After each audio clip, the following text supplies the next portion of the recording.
Sa botong 16-8 ay tuluyan ang tinanggihan ng Commission on Appointments ang paghirang kay Gina Lopez bilang kalihim ng Department of Environment and Natural Resources. Ang detalye sa ulat ni Ria Fernandez.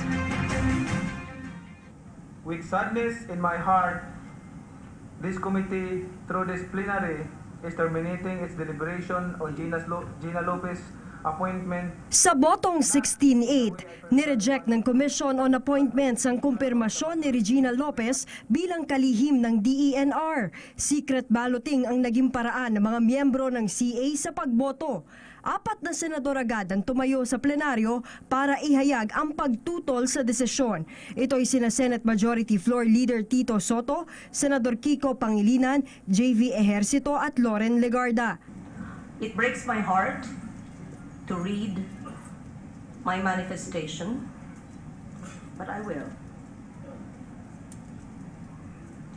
Mr. President, it is unfortunate that we let pass a great opportunity for my much beloved Department of Environment and Natural Resources to be led by someone who has the passion, integrity, and political will to implement our environmental laws. Ikinalungkot din ng iba pang taga-suporta ni Lopez ang balita. Si Secretary Lopez, nakita niya talaga na bigyan niya talaga ng importansya yung makatutog. Sobrang lungkot, di ba?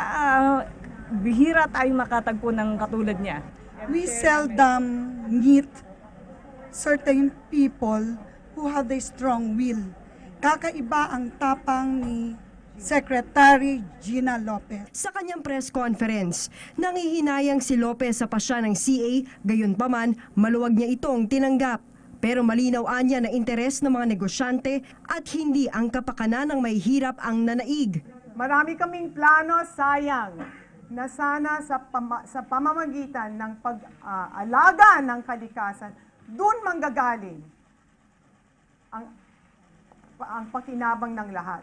We were gonna do it, you know. I was excited kasi may pera ang pamahalaan, may pera ang DNR, and I wanted to use that money to create models na pwede alisin yung kahirapan dito sa bansa.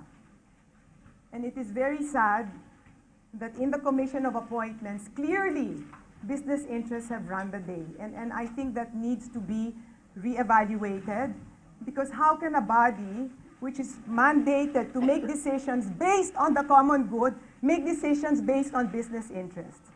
What else can you say, no? The ones who voted no, explain it. What are the reasons for? Explain it. Matapos nito, kakausapin daw ni Lopez ang kanyang mga tauhan. Handa rin daw siyang tumulong sa pamahalaan sa pangangalaga ng kalikasan. Kung si Lopez ang tatanungin, si Pangulong Rodrigo Duterte anya ang dapat mamuno sa ahensyang iiwanan niya. And I can't think of any other person. You know, it needs guts, it needs tapang, because you have to step on business interests. There's no way. Para sa PTV News, Ria Fernandez.